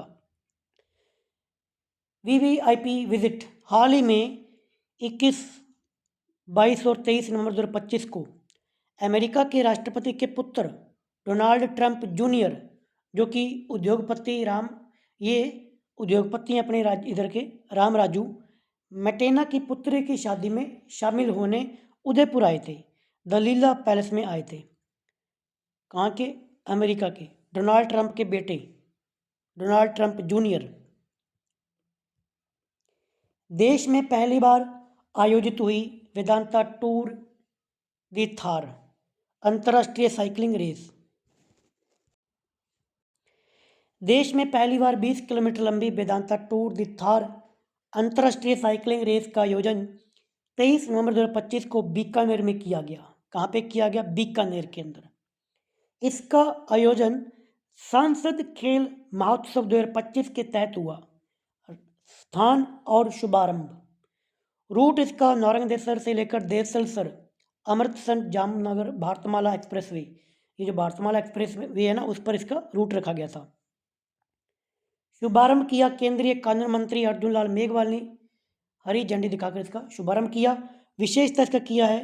विशेषता है इसकी भारत ने पहली बार 200 किलोमीटर लंबी अंतर्राष्ट्रीय रेस आयोजित हुई। आमतौर पर 50 से 60 किलोमीटर होती है, ये 200 किलोमीटर लंबी थी।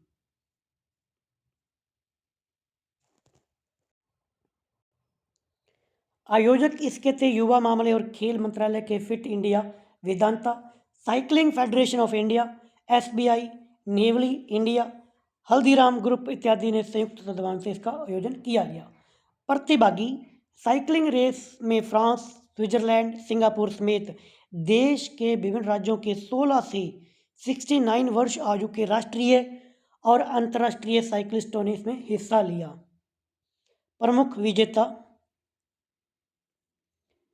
एथलीट वर्ग में 100 किलोमीटर के अंदर प्रथम पुरुष में साहिल कुमार, महिला के अंदर स्वाति सिंह।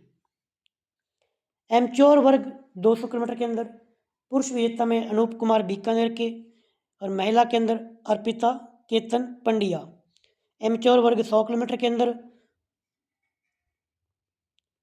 पुरुष विजेता हर्ष पवार, महिला विजेता बरनाली महिला।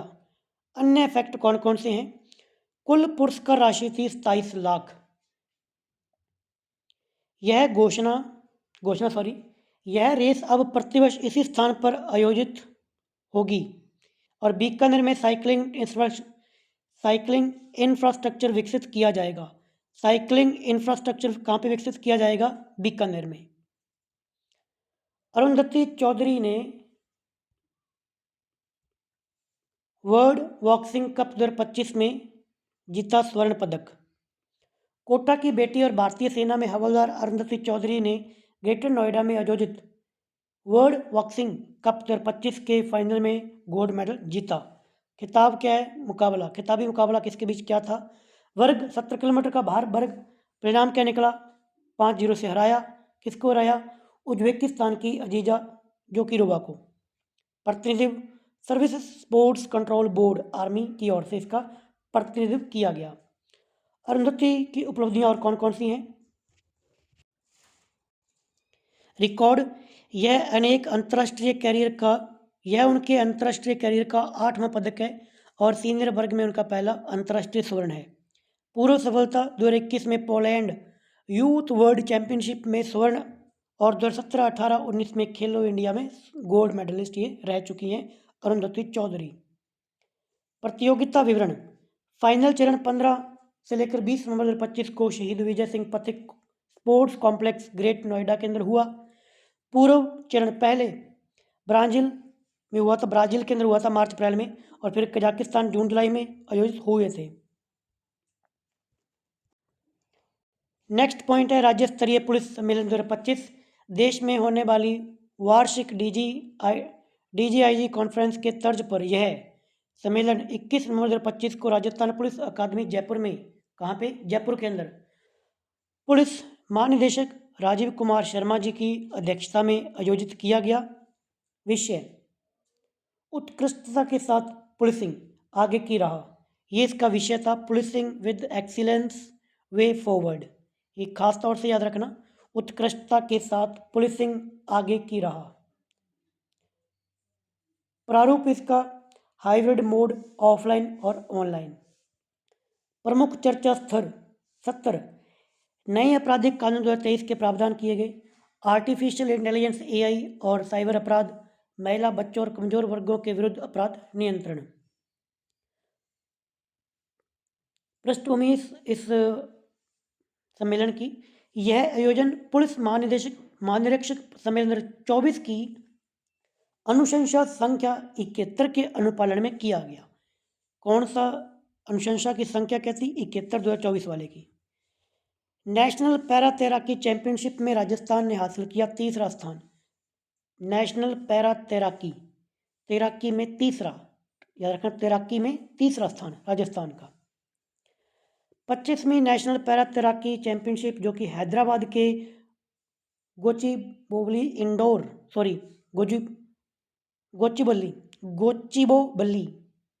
हाँ, क्योंकि तेलंगाना के अंदर ये बल्ली नाम के बहुत सारे, है ना, ज़िले हैं, बल्ली, पल्ली, निमापल्ली ऐसे करके, कि मेरी खुद की पोस्टिंग वहीं पे आई थी, तो ये नाम सुने है ना, गोचीपल्ली, पैराबल्ली, निमापल्ली।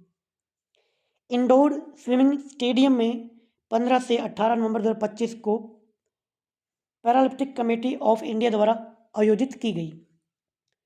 इस चैंपियनशिप में राजस्थान ने कुल 97 पदक जीतकर पदक तालिका में तीसरा स्थान प्राप्त किया। इस चैंपियनशिप में राजस्थान के तैराकों ने 36 गोल्ड मेडल, 38 रजत और 23 कांस्य पदक, और टोटल हो गए 97। कर्नाटक ने इसमें कुल 114 जीतकर पदक तालिका में शीर्ष पहले नंबर पे कौन रहा? कर्नाटक रहा। इसके बाद में महाराष्ट्र के बाद में राजस्थान का नंबर आया। बैलों से खेती करने वाले किसानों को प्रोत्साहन राशि प्रदान करने की राज्य सरकार की पहल, जो लोग बैलों से खेती करते हैं। बजट घोषणा 2025-26 की अनुपालना में राज्य सरकार ने बैलों से खेती करने वाले चयनित लघु एवं सीमांत किसानों को प्रतिवर्ष प्रोत्साहन राशि प्रदान करने की पहल की है। इंपॉर्टेंट याद रखना कि राशि कितनी है? 30,000।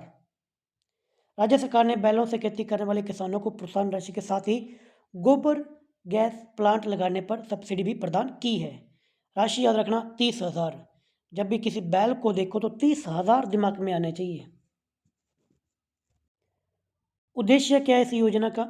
इस पहल का उद्देश्य है पारंपरिक एवं जैविक खेती पद्धति को प्रोत्साहन एवं गोवंश संरक्षण को बढ़ावा देने के साथ ही किसानों को आर्थिक संबल प्रदान करना है। राज्य मंत्रिमंडल की बैठक प्रवासी विभाग एवं अन्य अहम निर्णय मुख्यमंत्री भजनलाल शर्मा की अध्यक्षता में 19 नवंबर 2025 को आयोजित राज्य मंत्रिमंडल की बैठक में प्रदेश के विकास से जुड़े हुए 3 ऐतिहासिक निर्णय लिए गए। ये 3 निर्णय कौन कौन से हैं? बैठक के 3 प्रमुख निर्णय। पहला, नया विभाग, राष्ट्रीय एवं अंतर्राष्ट्रीय प्रवासी राजस्थानी मामले विभाग के गठन से मंजूरी दी गई। नई policy, Rajasthan global capability centre policy 2025 का अनुमोदन किया गया। ऊर्जा क्षेत्र के अंदर RVUNL और सिंगरेनी कॉलरीज के बीच में जॉइंट वेंचर कंपनी के गठन का निर्णय लिया गया। ये 3 याद रखना। एक तो नया विभाग बनाया गया है, विभाग है राष्ट्रीय एवं अंतर्राष्ट्रीय प्रवासी राजस्थानी विभाग, मामले विभाग। और नई पॉलिसी कौन सी है? Rajasthan global capability centre policy 2025। और ऊर्जा क्षेत्र के अंदर जो काम हुआ वो हुआ है, इनके बीच में जॉइंट पॉइंट का गठन किया गया है RVUNL और SCCL के बीच में जॉइंट वेंचर कंपनी। राष्ट्रीय एवं अंतर्राष्ट्रीय प्रवासी राजस्थानी मामले विभाग, तो अब आगे अलग अलग चीज़ें बताई गई हैं। अभी जो ऊपर 3 पॉइंट बताए थे उनको आगे विस्तार से बताया गया, तो खास तौर से पढ़ लेना इनको। राष्ट्रीय एवं अंतर्राष्ट्रीय प्रवासी राजस्थानी मामले विभाग, इसकी बात करते हैं। राजस्थान सरकार ने प्रवासी राजस्थानियों को अपनी मातृभूमि से जोड़ने और राजस्थान सरकार के साथ संवाद स्थापित करने के लिए एक नए विभाग का गठन किया। यह विभाग विश्व पटल पर ब्रांड राजस्थान को प्रोत्साहित करेगा। प्रमुख गतिविधियां और घोषणाएं। प्रथम आयोजन, प्रदेश में पहली बार 10 दिसंबर 2025 को प्रवासी राजस्थानी दिवस मनाया जाएगा। ये क्वेश्चन पूछा था आई थिंक कि पहली बार कब मनाया जाएगा। अभी मनाया जाएगा 10 दिसंबर को, अब तो निकल चुका, पहली बार मनाया जा चुका है राजस्थान के अंदर। कार्य, यह विभाग प्रवासी राजस्थानी सम्मान समारोह एक्सचेंज प्रोग्राम आयोजित करेगा और एसोसिएशन के रजिस्ट्रेशन के लिए पोर्टल का संचालन भी करेगा। पृष्ठभूमि क्या है इसकी? यह विभाग को घोषणा, इस विभाग की घोषणा मुख्यमंत्री भजनलाल शर्मा ने वर्ष 2024 में प्रवासी राजस्थानी कॉन्क्लेव के दौरान की थी। पिछले साल इन्होंने ये की थी। दूसरा जो पॉइंट था वो था Rajasthan global capability centre policy, जो कि पॉलिसी बनाई जाएगी 2025, इसकी बात यहाँ पर करते हैं। राजस्थान को बहुराष्ट्रीय कंपनियों के लिए ग्लोबल एक्सीलेंस हब बनाने के उद्देश्य से राज्य मंत्रिमंडल ने Rajasthan global capability centre policy 2025 का अनुमोदन किया है। नीति के प्रमुख लक्ष्य कौन कौन से हैं? सबसे पहले तो इसका ईयर ही याद रखना कि वर्ष 2030 तक इसके लक्ष्य रखे गए हैं। और लक्ष्य क्या है? पहले तो स्थापना, प्रदेश में 200 से अधिक GCC स्थापित किए जाएंगे। 200 से अधिक तो क्या किए जाएंगे? ग्लोबल कैपेबिलिटी सेंटर 200 से ज़्यादा बनाए जाएंगे। रोजगार दिया जाएगा, 1.5 लाख नए रोजगार अवसर सर्जित किए जाएंगे। प्रमुख हब कौन कौन से रहेंगे? जयपुर, उदयपुर, जोधपुर को GCC हब के रूप में विकसित किया जाएगा। तीनों का नाम याद रखना, जयपुर, उदयपुर, जोधपुर।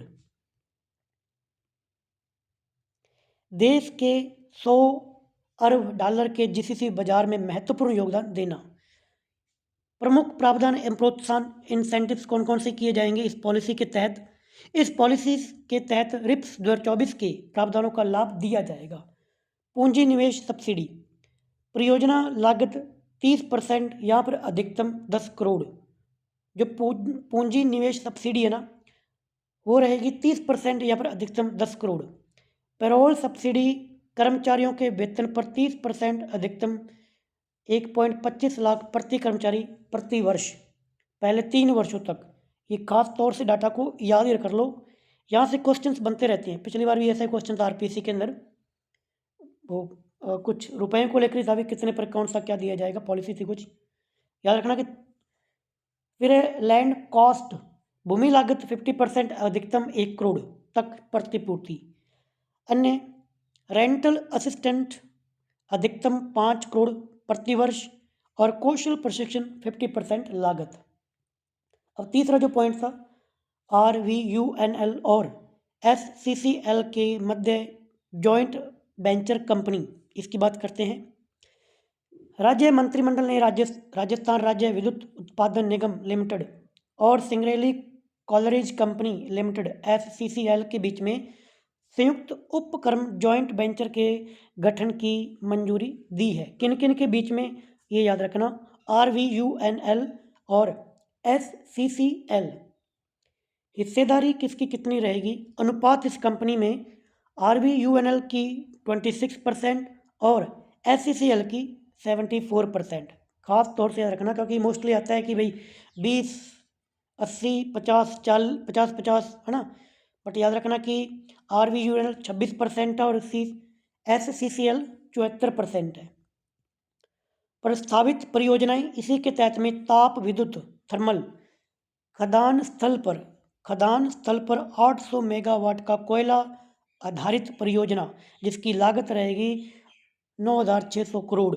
और दूसरा प्रस्तावित परियोजना सौर ऊर्जा यानी कि सोलर के अंदर राजस्थान में 1500 मेगावाट क्षमता की सौर परियोजना जिसकी लागत रहेगी 600 करोड़। लागत मैटर नहीं करती, ये मेगावाट याद रखना। थर्मल के अंदर 800 मेगावाट और सौर ऊर्जा के अंदर 1500, सौर 1500 और थर्मल 800। दानदाताओं के नाम पर 2 महाविद्यालयों का नामकरण, नेक्स्ट पॉइंट आ चुका है। दानदाताओं के नाम पर 2 यूनिवर्सिटीज़ के नाम बनाए गए हैं। मंत्रिमंडल ने सिरोही में स्थित राजकीय महाविद्यालय कालंदरी का नामकरण संघवी हीराचंद जी फूलचंद जी राजकीय महाविद्यालय कालंदरी नाम रखा गया है। ये क्वेश्चन जैसे RPSC का पिछला एग्ज़ाम हुआ वहाँ पर भी यूनिवर्सिटीज़ को लेकर जो नाम बदले गए थे ना उनका नाम पूछा गया था। तो सिरोही के अंदर जो राजकीय महाविद्यालय था कालंदरी के अंदर उसका नाम रखा है संघवी हीराचंद जी फूलचंद जी। बस ये सिरोही से ऐड कर लो, सिरोही हीराचंद जी फूलचंद जी, बस आपको नाम याद आ जाएगा।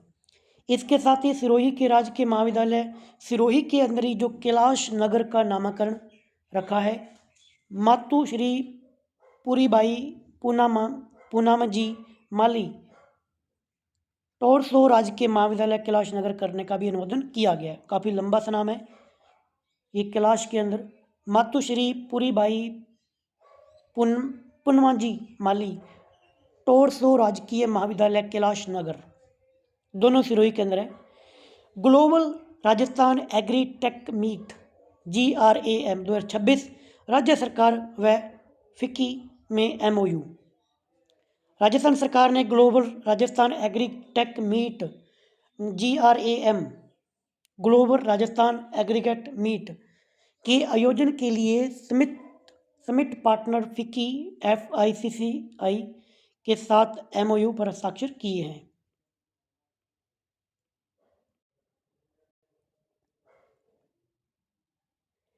आयोजन वितरण समय व स्थान मार्च 2026 JECC सीतापुरा जयपुर रहेगा। पृष्ठभूमि इसकी बजट घोषणा 2025-26 की अनुपालना में मुख्य विशेषताएं क्या है इसकी?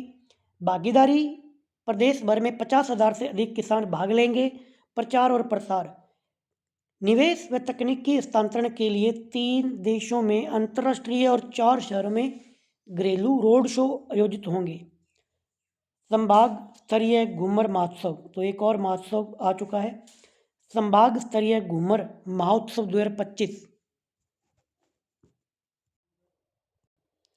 तो मैंने इस PDF के टोटल अभी 19 पेज की ये PDF है, 10 पेज को कंप्लीट कर दिया है। अभी ज़्यादा लेंथी वीडियो मैं नहीं रखूँगा। पार्ट 2 के अंदर बाकी के बचे हुए पेज को मैं कंप्लीट करूँगा। चलो इस 10 वाले पेज को मैं पूरा कंप्लीट कर देता हूँ ताकि फिर 9 पेज बचेंगे वो पार्ट 2 के अंदर रहेंगे। इसको कंप्लीट अपने कर देते हैं। संभाग स्तरीय घूमर महोत्सव 2025 राजस्थान पर्यटन विभाग द्वारा 19 नवंबर 2025 को 19 नवंबर 2025 को, तो ये महोत्सव कब मनाया गया? 19 नवंबर 2025 को प्रदेश के सभी 7 संभागीय मुख्यालयों पर एक साथ घूमर महोत्सव का आयोजन किया गया। यह अपनी तरह का पहला ऐसा राज्य स्तरीय आयोजन था, यानी कि राजस्थान का पहला था। रिकॉर्ड एवं भागीदारी इसकी क्या रही? रिकॉर्ड के आधार पर देखा जाए तो लगभग 6,000 महिलाओं ने एक साथ नृत्य कर एशिया बुक ऑफ रिकॉर्ड बनाया। प्रमुख प्रतिभागी बीकानेर में मिस राजस्थान कोमल सिद्ध, मिस मूमल पारुल और मिस मरवन खुशी शामिल हुई। आप ये भी याद रख सकते हो कि मिस राजस्थान कौन है? कोमल सिद्ध। और मिस मूमल कौन है? पारुल। और मिस मरवल कौन है? खुशी। ये भी इसके अंदर शामिल हुई थी। आयोजन स्थल कहाँ कहाँ पे रहा? जयपुर के अंदर तो विद्याधर नगर स्टेडियम, जोधपुर में राजकीय उम्मेद स्टेडियम, कोटा के अंदर शौर्य घाट चंबल रिफ्रंट, भरतपुर में विश्वप्रिय शास्त्री पार्क, उदयपुर में गांधी ग्राउंड, बीकानेर में डॉक्टर करनी सिंह स्टेडियम और अजमेर के अंदर राजकीय सम्राट पृथ्वीराज चौहान महाविद्यालय। पुरस्कार वितरण, उच्च श्रेणी के अंदर जयपुर और जोधपुर 1500 प्लस पंजीकरण में 2.34 लाख के पुरस्कार दिए गए। अन्य संभागों में शेष 5 संभागों में 2 तो ऊपर आ गए जयपुर और जोधपुर में, बाकी संभागों में 1.04 लाख के पुरस्कार वितरण किए गए। खास तौर से याद रखना कि ये मनाया कब गया और सभी संभागों पर मनाया गया, ये याद रख लेना। प्रधानमंत्री किसान सम्मान निधि में राजस्थान 5वें स्थान पर, जो किस्त आती है ना 9,000 रुपये, उसके अंदर 5वें स्थान पर रहा राजस्थान। प्रधानमंत्री नरेंद्र मोदी ने 19 नवंबर 2025 को तमिलनाडु कोयम्बटूर से पीएम किसान की 21वीं किस्त जारी की। इसका राज्य स्तरीय कार्यक्रम अजमेर अगर स्टेट की बात की जाए तो अजमेर के अंदर कृषि विज्ञान केंद्र में रखा गया। रैंकिंग एवं राशि स्थान, लाभान्वित किसानों की संख्या के मामले में मतलब कितने लोगों को इसका बेनिफिट मिल रहा है, इसके अकॉर्डिंग राजस्थान 5वें स्थान पर रहा, यानी कि सबसे ज़्यादा किसान है जो इस स्कीम का फ़ायदा लेते हैं।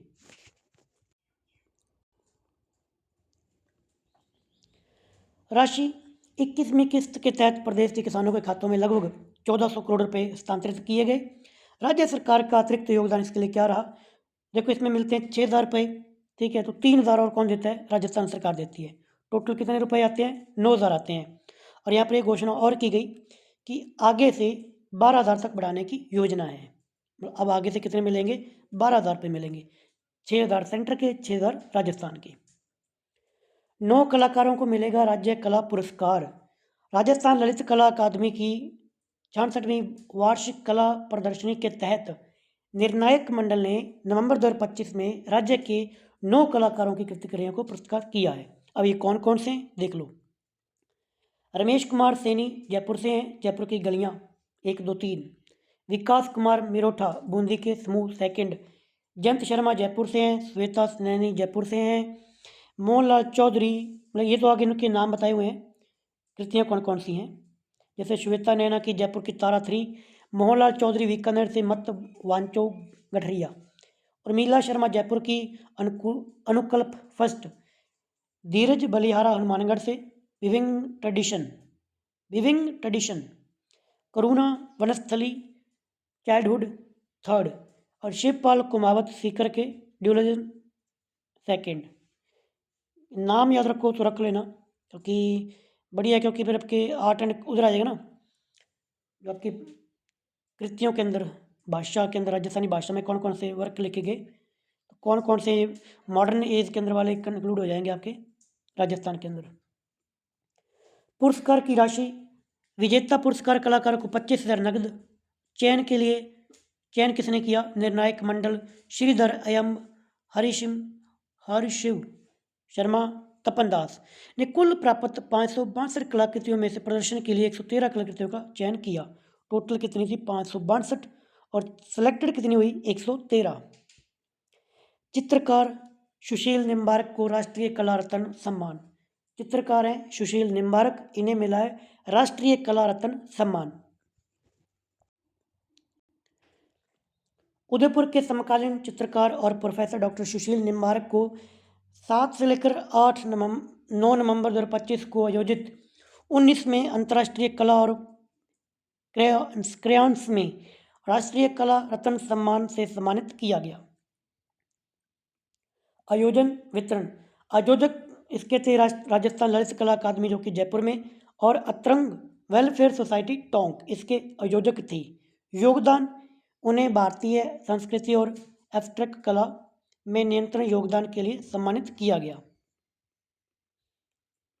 समारोह में अन्य पुरस्कार राजस्थान विशेष के रूप में अंतर्राष्ट्रीय कला रत्न नाथूलाल वर्मा जयपुर के और राम जायसवाल अजमेर के, राष्ट्रीय महिला कला रत्न उमा चौहान जोधपुर से और डॉक्टर रेखा भटनागर जयपुर से। राज्य कला रत्न की बात की जाए तो डॉक्टर शाहिद परवेज उदयपुर के, डॉक्टर नर्मदा स्वर्णकार जोधपुर, डॉक्टर प्रिंसिका विशिष्ट नाथद्वारा और विनीता शर्मा जयपुर। टोंक कला रत्न शैलेंद्र शर्मा व वृत्तिका शर्मा, कला रत्न के अंदर मंगलदीप श्री गंगानगर एंड विनोद कुमार जयपुर।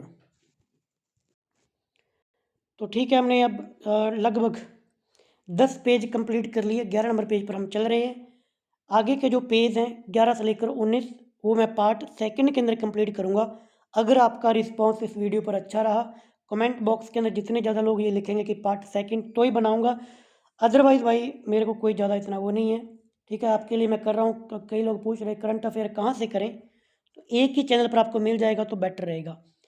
इस प्रादेशिक परिदृश्य को पढ़ने के साथ साथ जब एक मंथ की एक ही तो वीडियो रहेगी आपकी, इस वीडियो को आपने अभी देख लिया, एक बार आराम से सुनो, एक बार खुद पढ़ो, फिर जब भी टाइम मिले डबल की स्पीड पर दोबारा सुन लो। 3-4 बार एक मंथ में इसको निकालो, फिर जाकर आप सूरज सर भी स्टडी कर सकते हो और नानक क्लासेस यूट्यूब चैनल पर, वहाँ पर उनकी वीडियोज़ भी देख सकते हो। एक मंथ का करंट अफेयर ऐसे साथ साथ करते रहोगे तो ही आपके लिए फ़ायदेमंद रहेगा। लास्ट में एक साथ कुछ भी नहीं होता। चलिए मुलाकात होगी नेक्स्ट वीडियो में। Bye bye, thank you, take care.